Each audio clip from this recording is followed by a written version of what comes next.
everybody. What is going on? We are back with the Biz Coach Show. I am Chris Flowers. I am the executive producer. And of course, wait, before we introduce him,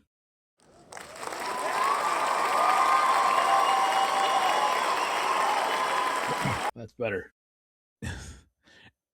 Eric finally decided to show up today, which was really great. Let you play with the toys again. See, you left me here without proper adult supervision. That's your fault. You have no one to blame but yourself.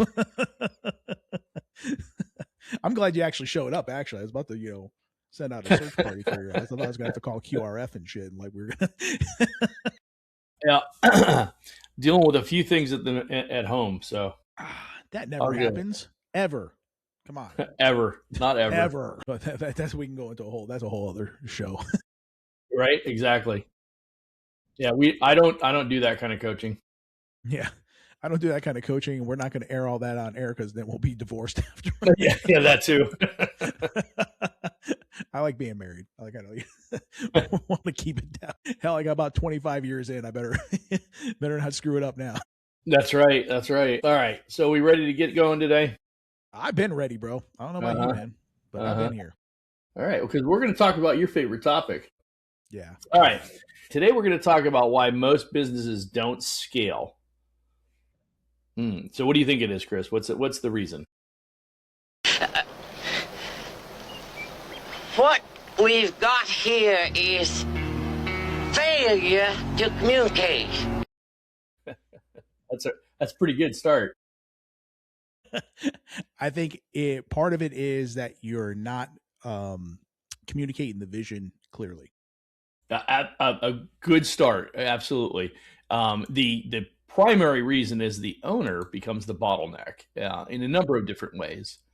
And I know I've talked about this in a number of my articles and things like that I write. And really what it comes down to, and the biggest opportunity that these business owners have to kind of really identify is the issue that they're struggling with is they're not growing. The business can only grow to the degree that the owner grows. And I think one of the things that a lot of entrepreneurs struggle with is the idea that the business can only grow to the degree that they grow, right? It is completely contingent on their individual growth. And so, most people will say, oh, I'm a lifelong learner. I love to learn, blah, blah, blah. But the reality is, and that's likely true in many cases until you get to a certain point. And often what we find is that certain point is comfortableness. I was literally just going to say that. Yeah. Yep. What did Marvin Hagler say? He said, it's tough to make those 5-mile runs in silk pajamas when you're sleeping in silk pajamas. And basically, to break that down for people that aren't boxing fans, Marvin Hagler was a famous boxer. But he said, basically, when you're young and you're getting in, you're hungry, and you're getting up at 5 a.m. making those runs. And he was he lived in Massachusetts, so it's cold, everything like that. But when you become champ, or when you make it, you get comfortable, and you're buying the silk pajamas and you're in the silk sheets, and then getting up at 5 o'clock in the morning and freezing ass cold, not so attractive. Yeah, not quite as motivated. Well, and you're less, to your point, you're less motivated to do the hard stuff. And unfortunately, that's what we often find with our clients is once they've been running the business, or it's either that or the other option, or the other consideration is they get into it, and what they've identified is their challenge or opportunity is they've done it a certain way for so long that they have a hard time seeing a different way to do it. Right. Right. Yep. And that's where we find that the owner becomes the bottleneck. So we'll hear businesses is stalled out because of the market or competition or some, cash challenges or talent, all of which are legitimate reasons. But the reality is at the end of the day, the business will have a tendency to stall out because the owner has stopped growing, right? They've stopped applying themselves accordingly. They've stopped really leaning in. And so consequently, what ends up happening is they get to a situation where it's not growing because they're not growing, and the people around them aren't growing, right? The people in the business aren't growing because the leader's not challenging them to grow, right? So it affects the business in a lot of different ways, and most often what we find is these owners get caught in that. And here's the issue: you can't see it from where you sit, right? right? And I say this all the time about being really objective about your business. If you're caught up in the day-to-day minutia, you don't see what you don't see. And the only way that you can see it is if you can objectively step back and look at your business and take away all the emotion and all the ties that you have to the business and everything like that, and how you do it and what's important and all that kind of stuff. And you step back and you look at it objectively and just say, you know what? This isn't the business I wanted to build. I got stuck and I want to move it. How do I do that? And that's when you have to be able to allow somebody else to basically point at your baby and tell you your baby's ugly. And that's the hard part that most business owners can't handle at that point. Well, that's why they hire people like us, because we'll tell you. It, we'll gladly tell you. You may not appreciate it as well. I think that's really important. Like I said, just like anything else in life, man, you got to have accountability to somebody higher than yourself. You know what I mean? Well, I wouldn't use the term higher because that makes people uncomfortable. But you have to have a group of peers or somebody who, let's say in business, somebody who's been in your industry that is more successful than you, that's been in it longer and been doing it longer, and at a different level, right? Say, hey, you know what? You want to know how I got here? You gotta, yeah. So I think having somebody like that, or like I said, I have an objective business coach. Say, hey, look, man, this is where you're at, and if you want to get to X, Y, Z, you're gonna have to change some things. And like I said, you got to break a couple eggs to make an omelet, bro. Exactly. Yeah, and I think another piece I'd add to that, Chris, would be as a business owner who's working through growing their business, right? And we talk about the different phases of scale.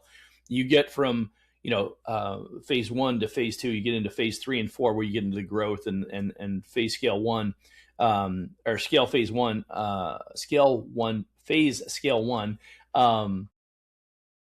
When you get into those additional phases, what ends up happening is you've become relatively comfortable, right? And so the challenge is you're like, well, I've gotten this far doing what I've been doing, right? So I just need to keep doing it. And that's the disconnect, right? That's where the disconnect becomes. You're like, well, it's helped me get this far, and I've had a relatively good amount of success.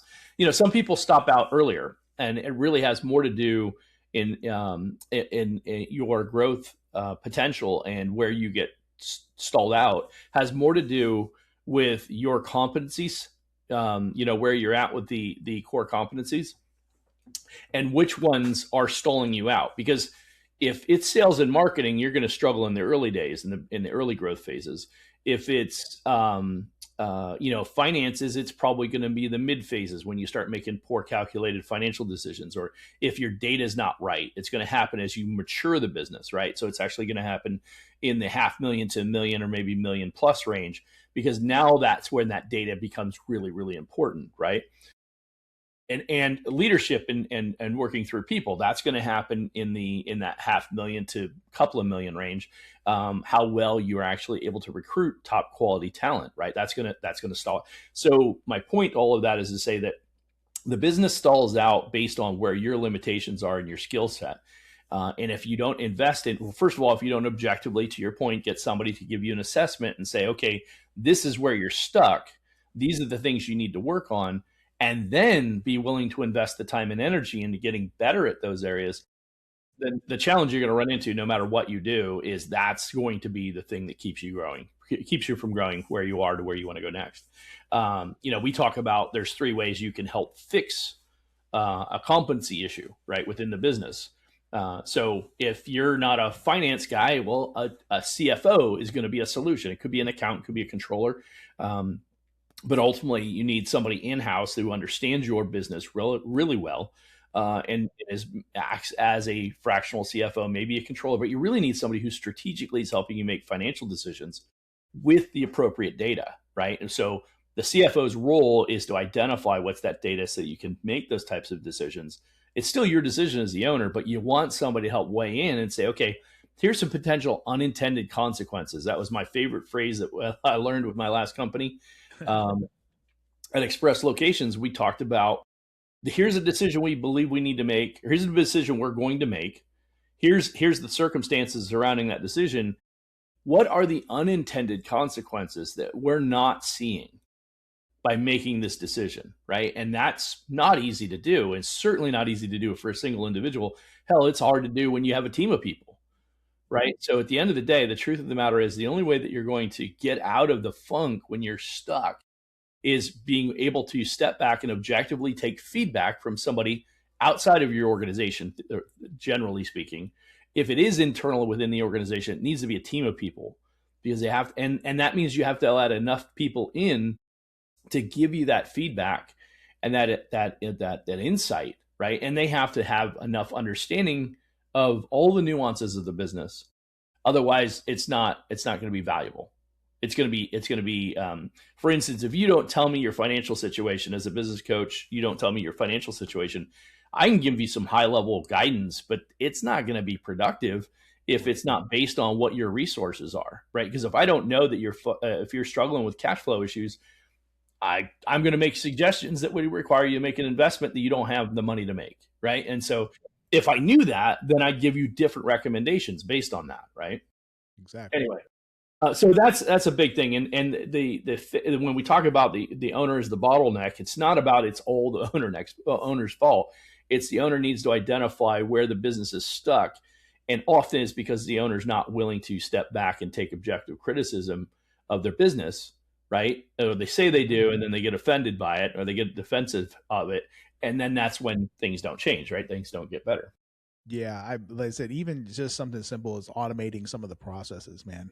You know what I'm saying? Getting, because I think, we've, you can only get, maybe when you're first starting out, you can use spreadsheets, you can do some different things, but after a while, I mean, you got to start, getting like, Partner Pro, or you just automating some of the things. And like I say, because and plus it's just going to help speed up your close process, and you're going to, which will increase cash flow and things like that. But you have to be able to understand that, okay, we've gotten this far, but not, but then that's got to be that ego check too. We're at the door, like, hey, you know what? This is the way we've always done it. I remember I was actually working at a gun store, and I was working at a gun store, and I promise you, bro, this guy had an iMac, an original old school iMac, like one of the first ones. And I'm like, bro, like, I mean, this was in the 2000s now, and we're talking like an iMac, dude. I'm like, really? This is what we're keeping inventory on? Are you serious, dude? I can use my phone and be fast. Like, what are we doing here? It's crazy, man. But that's the thing. And why wasn't the gun store growing? Why don't we have 5 locations? That'd be part of it. Right there. Legitimate consideration, right? And that's where coming back to it is that it's this got me so far, right? But you have to realize, and that's the phrase I use with a lot of clients. And I remember first time I read that in the book, it's what got you here won't get you there, right? Everything that you did to get to where you are, phenomenal, congratulations, outstanding. However, what will get you from where you are to the next level is not the same skill set, right? And it's not even doubling down, because you can't double down on skill sets that don't scale. You have to look for what are the things that are holding me back. Business owners that don't delegate constantly come to me complaining about they never have time. I'm like, you don't have time because you don't take the time to train the people. And I understand how hard it is. Trust me, I know. I've lived it on multiple occasions. But if you don't make the investment to help people understand, to train the people, you have to slow down to speed up, right? You've heard that phrase before. Yeah. That is the telltale challenge for a lot of business owners. Slow down, train somebody how to do the basics. And you're like, oh, well, if I have to slow down and do it, I'm just going to end up doing it myself. I'm like, well, if you keep doing that, you're going to keep getting what you're getting, right? And that's exactly why the company won't grow. Now, I got bad people. Okay, same thing. You got bad people, it's because you're not hiring correctly. So slow down to speed up. Figure out how to do it better, right? I had a coaching conversation with somebody a couple of weeks ago, and it was, this is what's wrong. This is what's wrong. This is what's wrong. This is why I can't do this. This is why I can't do this. And I can't do this. And I stopped and I said, look, okay, I hear you. Trust me. I can empathize with you. I hear you. However, if you can't change any of those circumstances, you might as well just shut the business down now, because you're not going any further. Okay?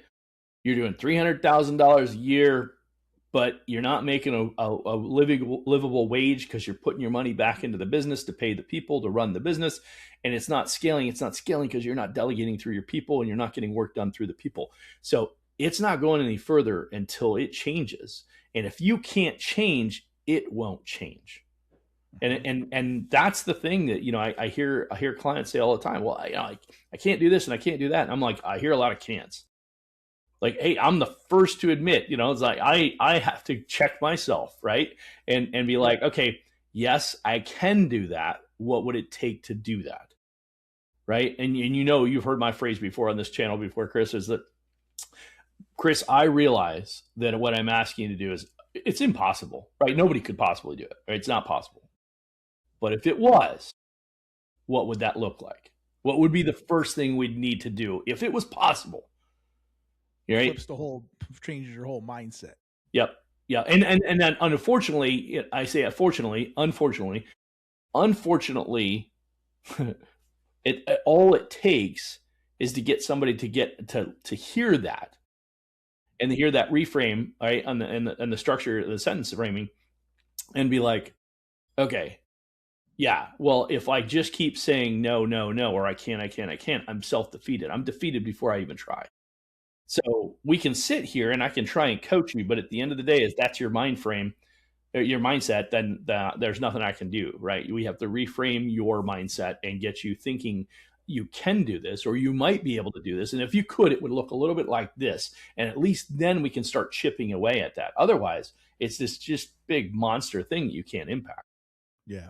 And, and it's okay to say that you can't do something and understand that, know what your strengths and your weaknesses are.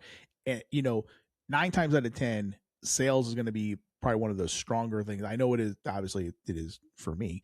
But operations for me, I'm not good at operations. So therefore I'm scaling that out. For some people, that's their bread and butter, man. For something like I said, like let's say like my brother, like he's a chef, like he doesn't want to manage the books. He wants to cook, or he wants to be in the back. I mean, he could train people, to cook, but that's what he wants to do. You know what I'm saying? So it's okay to outsource, even sales. If you don't think you're good at sales, you want to be in the back of the shop doing the operations, make sure the quality control, fine. That's okay. Understand that, realize that, but understand if you're not out there selling it, you better get somebody out there who's just as passionate about this business as you are, because nobody's going to sell this thing better than you, because you're the one that created it. It's your vision. But if it's not you out there selling it, then you better get somebody on board who can communicate your vision perfectly, because that even happens too, where you get a salesperson, they're making promises you can't deliver on. Like, dude, what were you thinking? There's no way we're doing that at that price. Right. It's impossible. Right. If anything, we're taking a loss. Right. So you better make sure, if you're going to get somebody out there to sell it, if you're saying, hey, I'm going to sit in the back and be quality control, okay, that's fine. But you better get somebody that is completely on board with your vision to get out there and sell it, and is just as passionate about it as you are. Right. Yeah, it's a great point. And we talk about that as well. As a business coach, I tell people, one of the last things you should ever outsource is your sales focus. Now, if that's, to your point, not your genius, then you'll have to do that. And you're going to have to identify who's the right person to partner with, because you're going to have to bring that. And they may not be an official partner, but it's a partnership, because to your point, they need to understand the business inherently as well as you do. To be able to effectively sell it. And whether they're selling, another good example is a CFO.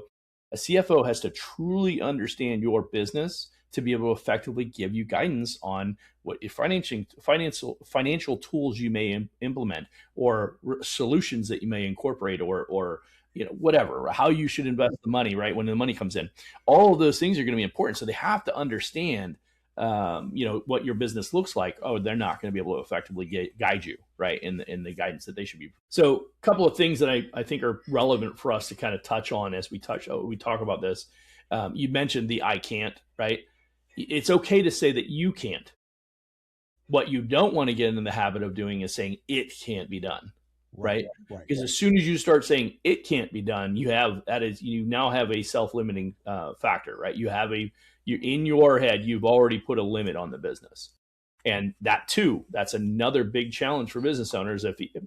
I can say I can't and figure out a solution how somebody else could, right? But if you're saying it can't be done, you're not even saying I can't. You're not even saying that. You say, hey, that's not where my strength is. that's different a than saying better way to phrase it. Absolutely. It's different.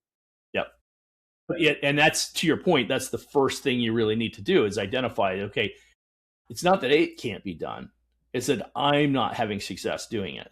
So either I need to change my approach or I need to incorporate some other strategy, structure, process, system, person, whatever. But I need to try something different to be able to get better results.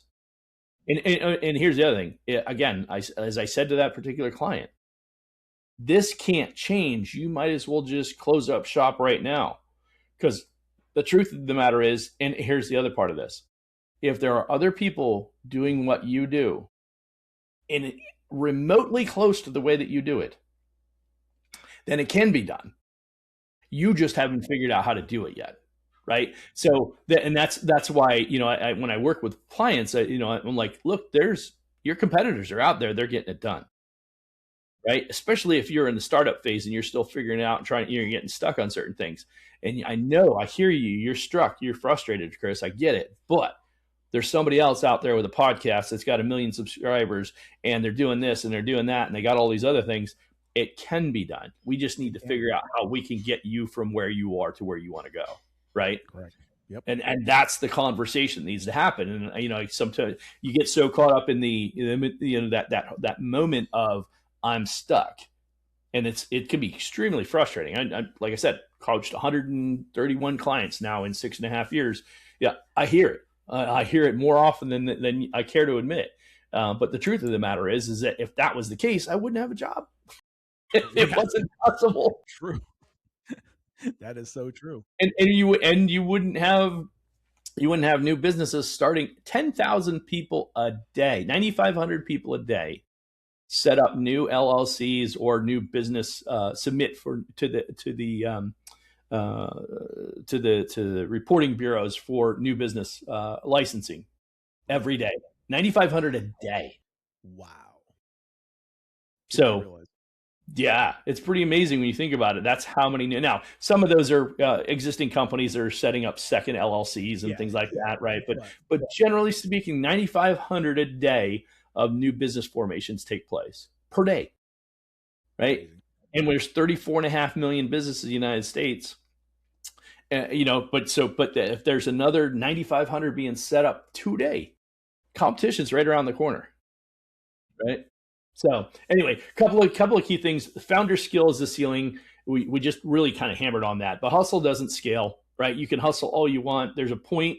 Hustle in the beginning, it's all about hustle, right? There probably isn't a lot of competency. You're still trying to figure things out. But hustle doesn't scale, right? Once you get past $100,000, you need to start being more deliberate about your structure and your process. Mm-hmm. Control kills capacity. When you over control certain things, you talk about the operations person in the back end. That's gonna kill the sales ability, right? You're gonna have to make sure that there's a good balance between the two. And then decision fatigue becomes organizational paralysis.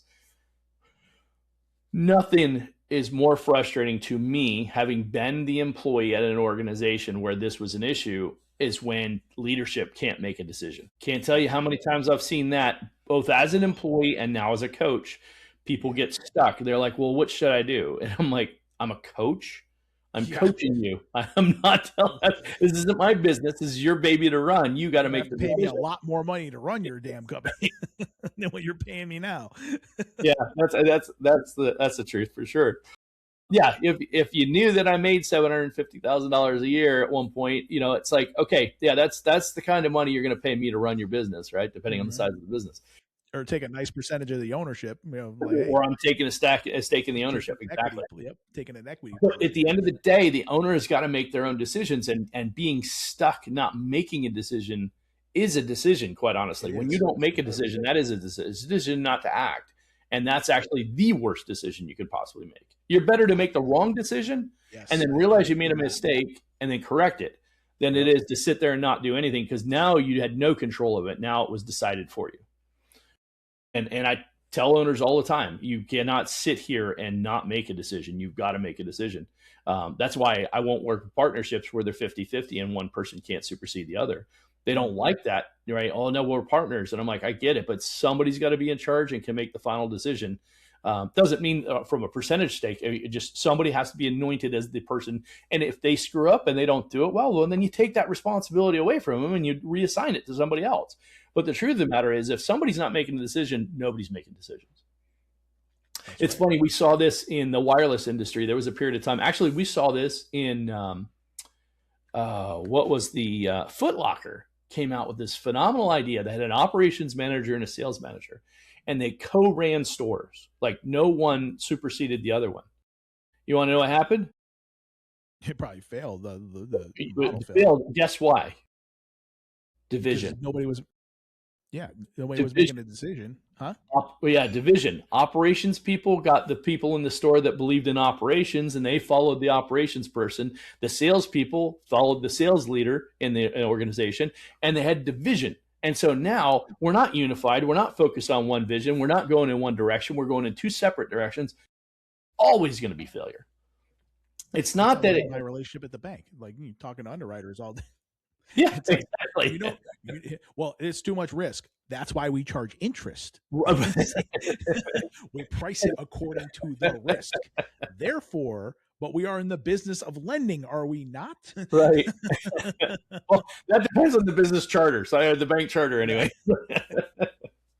But yeah, that's a great point, right? And so yeah, decision fatigue is a challenge, and you're going to sit there. That's why it's great to work with mentors and coaches and people like that who can be in your in your corner, or at least be able to objectively give you feedback and ideas and suggestions and help you identify those unintended consequences so you don't make bad decisions. Or at least if you do make bad decisions, it's easier to assess and identify, okay, that wasn't a great decision. How do we correct it? What do we do to fix it? Right. That was one other thing I got to say about that. Business is not being right. As a matter of fact, what's the old analogy? You want to be right or you want to be rich? Right. Right? Do you want to be right or you want to be rich? If you want to be right, don't go into business. If you want to make money, go into business, but realize that you're not likely going to be right most of the time. You're actually going to be right less than half the time in many cases. The key is to make the wins on the big ones, right?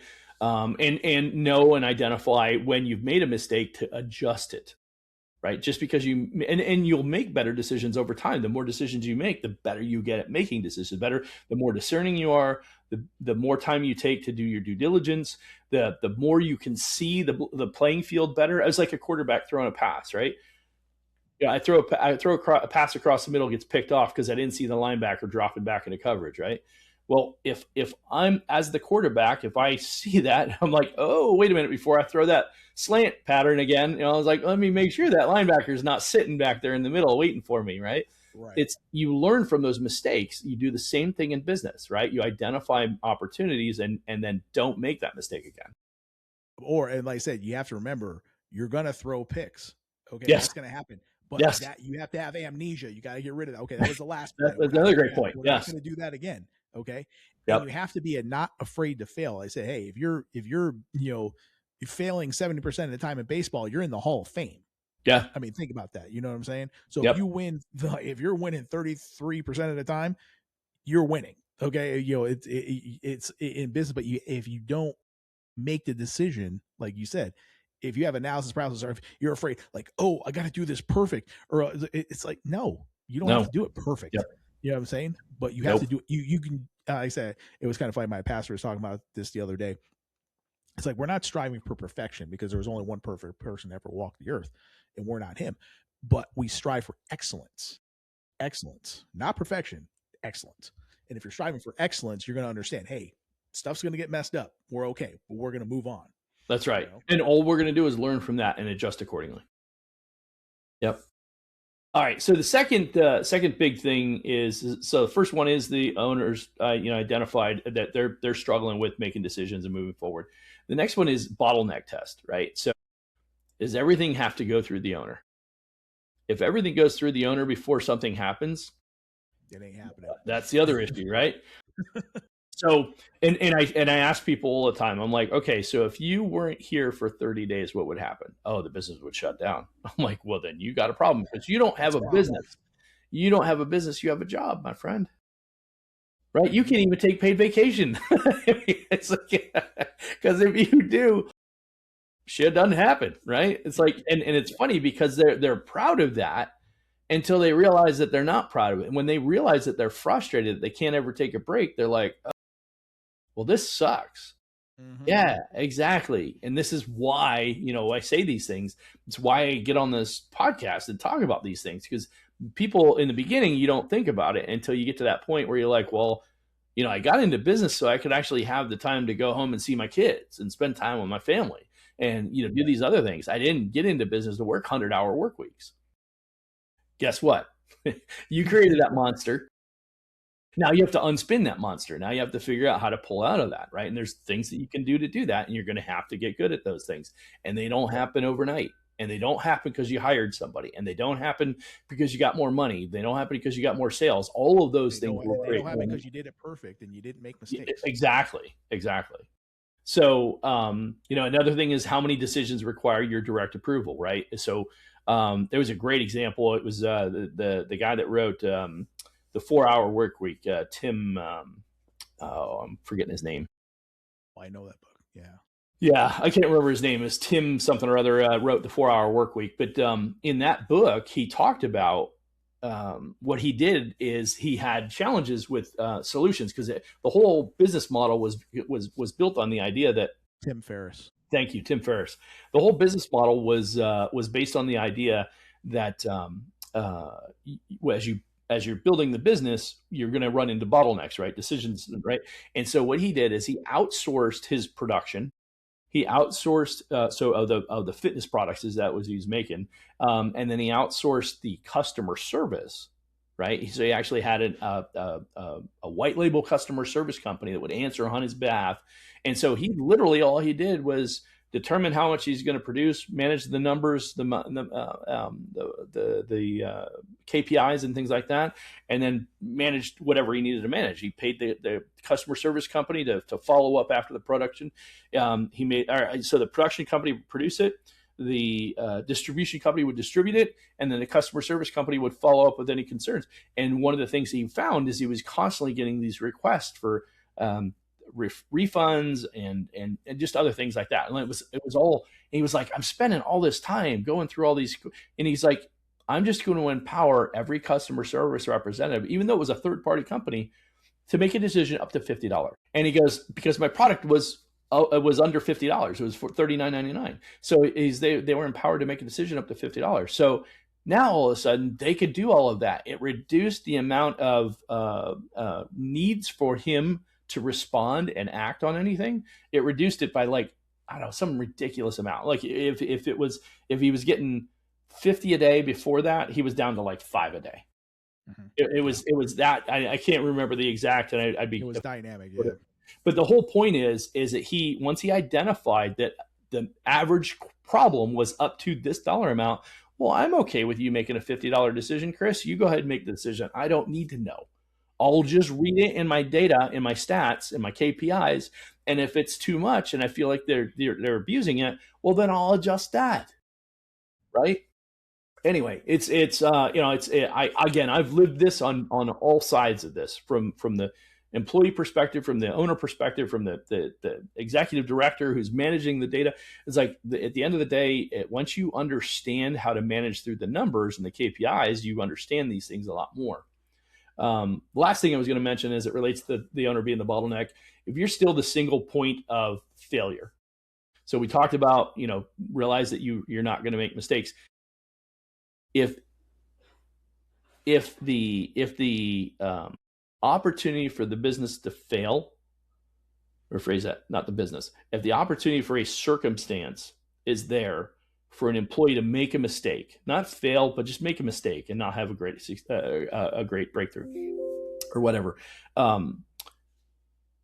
What you have to do is delegate and allow the employee to make a mistake. If you don't, if your employees aren't empowered, that was the word I'm looking for. If the employees aren't empowered to make a mistake, the business can't grow. That's just it's just that simple, right? And if everything comes back to you as the business owner, having to determine everything and make all the decisions, all that kind of stuff, and that's your bottleneck. That's why the business doesn't grow, right? Because it's all running through you, and that nothing scales out like that. Another one is revenues only grow, right, through the owner. If the owner is the primary salesperson, I see this a lot in older businesses. Businesses have been around for the last 10, 15, 20 years, 30 years. It's almost always the business owner is the salesperson. They've built everything around them, which is great. The operations runs by somebody, the customer service run by somebody, fulfillment runs by somebody, but he or she is still the primary salesperson. And the issue becomes when they take time off, what happens to the sales numbers? You got no sales. There's no sales. They're not out there producing. They may be delivering on the other stuff, but that, then there's these ebbs and flows in the sales productivity, which is not healthy for the business, right? Like, well, I do it when it's slow anyway. Well, okay, just because you leave when the business is slow, you may miss fewer sales opportunities, but you're actually hurting the business potential for long-term growth because you're not filling in those gaps that could be filled in. And quite honestly, let's be honest. I mean, at the end of the day, you do what you're doing as much as you're doing it for 3 to 5 years. You need to start taking a break, right? I mean, people could put their head down and go all in at 80 hours a week for a few years. I've done it. I know you can be done, especially when you're younger, you don't have as much responsibility, but there's going to be eventually a time where you're just like, I'm tired. This is too much, right? And when you hit that point, you got to be able to take a break. And if you can't take a break, well, again, you're looking at all the reasons why you're going to fail. But so those are people that are under 50. You and I are like, we're taking a break. We've learned our lesson. Yeah, exactly. Well, maybe not all of them, but like a lot of them. Yeah, we learned a couple. So yeah, and getting clear on, what are the standards for performance, and here's another thing. People want to avoid talking about the bad stuff in the business. That's life, man. It's I own it, right? I recognize like the business is now. Does that mean you come out and say, "Hey, the world's coming to an end, Chicken Little," and no, you don't share but you do make it clear to your employees that, hey, business isn't ideally where it should be, and there is a particular point where maybe you don't share as much information, especially if you're really in a bad spot. But the truth of the matter is, you got to be open with your employees because, quite honestly, they see it. And I've worked with clients who their employees are like, look, the owner's trying to hide it from us, but we know he's struggling. She's struggling. She can't get this, do that. They can't buy the product they're supposed to buy. That's a problem, right? And it's inherent to the employees. You're not hiding anything from them. You're not shielding them from anything. And if anything, you're increasing their concern because now they're like, well, they're not being honest with me. I know that we can't afford to buy inventory. How much longer is it going to be before I don't have a job? So I'm going to start looking now. So you could lose good people that would be willing to ride it out if you just be honest with them. I think that fosters into is, employee ownership in the company. Stewardship. Yep. Absolutely. Yeah, stewardship. Yeah. Stewardship. There you go. Yeah. Yep. That's the right word. So because it's like, hey, they're people that got pride. Like, hey, man, I do a good job. I want to do, I want to, do my best work. And if they say, hey, we're having a problem here. Okay, well, what can, hopefully you're hiring people that say, okay, well, what can I do to step up and help? Because I want to keep the doors open too. Right. Yep. Things like that. So hopefully they can say, hey, you know what? Yeah, let's clean this up.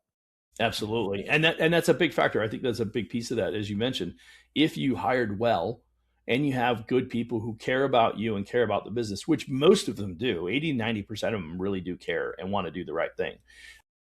The challenge is, at the end of the day, if you don't give them the reins or the opportunity, they're just going to feel defeated and they'll be like, they don't care. I don't care. I'm not going to try. Right. They're not going to be part of the team. Yep. So then the fourth one is systems lie. The systems lie, owners tell themselves. Owners will tell themselves sales systems versus hope-based selling, right? That, it doesn't work like that. Well, It might not work like that in your business, but it does work in other businesses. As a matter of fact, it works in most all other successful businesses. So what you think doesn't work actually does work when it's allowed to work. And what I mean is, for instance, I have a certain system of delegation and allowing my employees to do whatever they do. For instance, make that $50 decision. Well, that doesn't work here. Well, it doesn't work here because you've never tried it. And if you did try it, you would identify that, okay, either if it's not working, is it because I gave them too much or not enough control? Right? Because it's possible to give them too much control. You can delegate and give too much control, right? Or you don't have a system in place to make sure that if they make a mistake, that there's an accountability to that, right? There's a responsibility and ownership of that. There's got to be guardrails on it, right? You can't just, I can't give you the full autonomy, Chris, to do any refunds you see fit up to $100,000 if we only do 100,000 in sales, right? It's like, that wouldn't make sense. But Right. the truth of the matter is, owners don't think like that. Again, that's an unintended consequence. Okay, if the average order, a sale order is, let's say, $300, well, I might authorize you to go up to $300 for a refund if that was appropriate to basically refund that sale. But beyond that, I wouldn't let you, like somebody say, well, they did this and they refunded back $10,000 to the same client and then split the money with the client. Fraudulent activity, right? Okay. Well, how in the world did you let them be able to refund $10,000 to a client that only bought $300? Right. Right. Well, they went back and refunded the same sale. Well, you know what? If you were actually using a system that limited that, you wouldn't have had that circumstance. And if you were looking at if you were looking at your reports and you're identifying you're looking at all your reports, you would have seen a constant recurring, but you have to look at the data. You have to track the KPIs, right? So anyway, the idea is that the system doesn't work. Well-vetted systems work very well, right? And our systems are way better than I've had people say, well, we're just, no offense, we're going to pray that the sales are going to come. Mm-hmm. And I'm like, well, I can tell you in the Bible in the book of James chapter 4 what it says about that. Like, if it's I was God's just going to say, will, I couldn't tell you where in the Bible, but I guarantee you it says in there. James 4. Yeah, I'll tell you exactly where it's at. You can't just sit and hope and pray. You got to go out and you got to do something, because it's not just provided, right? Correct. But I've actually literally had people tell me that's their strategy. They're just going to be hopeful. They're just going to be intentional. I'm like, hey, I'm all for spiritualism. Dreams without hard work or just dreams, brother. That's what Denzel said. I'm all about spiritualism, but there's going to be some action, and it's got to be some well-intended action, right? To be able to get the result. The Bible says you got to put your hand to the plow, dude. I mean, there you go. There you go. Anyway. So, and then, hey, we don't have time to build financial dashboards. You don't have time not to build them. You don't have the ability to not build them. Right. I got a visitor. Even if, like I said, even if like you hire, everybody's scared to hire a salesperson necessarily, they're gonna, there's worry about, the commission check. Well, then put clawbacks in. If you make a bad deal, there you go. I'm taking your commission back because you made a bad deal. Then they'll start judging, hey, should I really make this deal or not? Because like I said, I might get paid on the front end, but if they're out of business in 6 months, guess who's giving that money back? That's right. You better do a little more due diligence, like I said. So even if you hire salespeople, that's great. They have a clawback system or some checks and balances in there to where, if they're not making the right decisions, then they're going to know about it because their next paycheck's be like, where's my money? That's right. That's right. And then the last topic is the identity shift that's required to scale. I talked about this in a recent article. I talked about going from an operator to an architect. Yeah, you did. An operator is a business owner that runs the day-to-day operations. That's necessary in the hustle phase, and that's necessary in the first phase of growth. Right. And it's necessary in those in that startup phase and the growth phase. When you start moving beyond that and you get into scale, you need to be out of operator mode and into architect mode. Now, you may not have relinquished all of your responsibilities as an operator, but you have to have begun to eliminate some of those responsibilities, or you can't think critically about your business moving forward. The biggest mistake that I see most owners make in this operator architect mode is You have to pull out some time. So in the beginning, it may be your weekends that you spend focusing on the business, right? Monday through Friday, you're running the business, but on the weekends, you're focusing on what you're going to do for next week. If you don't take that time to do that, well, you're already beginning to build that hole, right? Or dig that hole. But making that move from operator to architect is really important. And it all requires you to step back and look objectively at the business. And if you can't do that by discipline, then you got to do that. You got to employ somebody like a coach or somebody like that who would challenge you to do that. And then listen to them, because that's the only way. And if you don't figure out how to get that time away from the business to look at the business objectively from the outside in, you're not going to see those problems. You'll just get frustrated, right? You got to be able to look at it and identify what's causing the problem so you can fix it. The other one's reactive to intentional. Way too many small business owners are reactional. This happened in the market, I'm adjusting to that. Instead of looking at it and saying, okay, AI is a great example. AI came out and I saw that and I'm like, wow, this is game changer. But here's the thing. If I just do what everybody else is doing, I'm just reacting.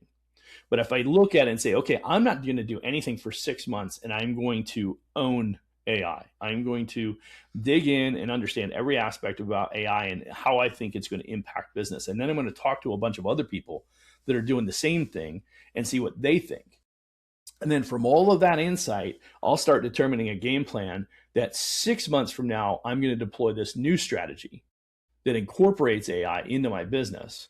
That's intentional, right? I'm developing a new business plan based on what I see the impact of AI is going to have in small business in general. And then I made that and incorporated that as part of our business model as business coaching. For our business coaching is to incorporate an actual whole course on just AI. And even then, I'm constantly revetting that. Yeah, Say again? If you're not the architect in the business, you're still in the operations. You're not going to have the flexibility to be able to objectively look at it like that. That's right. I wouldn't have seen that this is going to have a huge impact and then make the adjustments accordingly. And that was 3 years ago, right? And we're still playing out, what's it going to look like? But I could identify early enough then that I need to make this an integral part of my business coaching model. And then the last one's from controlling to accountability. That is by far and away one of the biggest challenges that I see with business owners is I control this, right? And a lot of us business owners are control freaks, right? We want to control every aspect of the business. I get it. But that's the problem that that's the thing that keeps you here that won't allow you to go there. That's what will keep you at 250 and not allow you to reach 500, or 500 and not allow you to get to 1 million, or whatever that dynamic is. But the truth of the matter is it's that, those mental structures that we're locked in on. I can't, right? I have to control everything. I'm reactive instead of intentional. I'm reactive instead of intentional because I'm an operator, not an architect. I'm not looking at down the road, right? And all of that really comes back to one thing that I talk about all the time. Where do you want your business to be in 5 to 10 years? Right. Right. Because if you started the business with the intention of what does this look like in 5 to 10 years, you begin to objectively force yourself to step back and look at your business and say, okay, if I want it to look like this and something has changed, enter AI, what do I need to do differently to adopt and either adopt or adapt or incorporate or whatever that's going to allow me to still hit my end goal? Or if that changes my end goal, right? If that changes my 5 or 10 year goal, then what do I need to do differently to get there now based on these new circumstances? None of that happens if you're not clear on what your goal was to begin with. If your goal was just to make some money, well, you'll fumble your way through it and you'll be reactive and eventually you'll find your way out of business, which is, again, why 75% of businesses don't go 10 years. Some people are successful despite themselves because of certain circumstances, but after a while, the circumstances eventually, yes. And what's the old analogy about statistics? Eventually they play out. Yeah. Right. It's like you might get past the first year because you got some extra gumph and umph and gumption and you muscle your way through it. You might even get 5 years by out hustling. But there's a point where that's the drop off, 50%, and then go to 75% to drop off. You're talking about 1/4 of the people are successful 10 years. It's because only 1/4 of the people are intentional enough to do the things they need to do to build a business over an extended period of time. But think about this for a minute, like I said, because if you're constantly evaluating what's going on in your business, you're constantly, trying to implement new things like that. What was your 5-year goal before might be, you might hit that goal in 2 years Absolutely. because of the fact, because you were open to some new opportunities, things like that. And then now you got to reevaluate. It's okay. We already hit our 5-year goal in 2. Now we got to reevaluate what our 5-year goal is going to look like now, because we've already hit that goal year 2. Now let's start, doing that. But you're not doing that if you're not open to these type of things. If you're just like, this, Yep. you're not going to, that's just not going to happen. Absolutely. Yeah. And the last piece that kind of ties all of that together, as you mentioned that, that your ability to recognize where you really are, be honest with yourself and identify where you really are, and see how the gap is between where you are and where you want to be. That ability to do that, that's being honest with yourself and taking a true assessment of the business. When you do that, and you can do that effectively, what's really key about that is that it allows you to objectively determine, okay, I'm off course and I need to redirect and course correct and go this direction instead. Again, most people can't do that objectively, right? And so, again, it's just another plug on why coaching is so valuable, because at the end of the day, that's what a coach can help you identify. Now, if your coach isn't wired that way, then you probably want to find a different coach. But what you need is somebody who can look objectively. You don't need a cheerleader. You don't need a cheerleader. You need a coach. No, we all need a cheerleader. We all need a cheerleader. No, but that's not your coach. Yes. Yeah, exactly. The coach is supposed to be able to tell you, hey, if you're screwing it up, we got to tell you that too. That's right. Yep, exactly. Like I said, even if you're off that, what was we talked about that one time? If you're off that course by 1 degree, even if it's 1 degree, eventually, over an extended period of time. Yep, you're way off course. Through all 360 days later, you're 360 degrees off course. So I mean, that's a pretty bad scenario to be in at that point. But without that course correction, without acknowledgement and identification of I'm off and I need to adjust, you're pretty well done. So, and that goes back to what we started in the beginning was if I can't, if it won't. Well, you're right. You're already done. That's another good analogy. If you think you can, you think you can't, you're already there. Yeah, if you think you can, you think you can't, you're right. Right. Exactly. So that's what I got for you today. I'm going to come to expect that now. Oh, don't worry. I'm going to throw a couple more. Yeah, I'm sure you will. You're like, oh man, I screwed up. I gave him access to all this. See, last time I give you 30 minutes when you delegate out some of the authorities, bro, things are. You might have to make some course corrections here. That's right. All right, man. That was a good show, bro. Appreciate it. We'll talk next week. Yes, sir.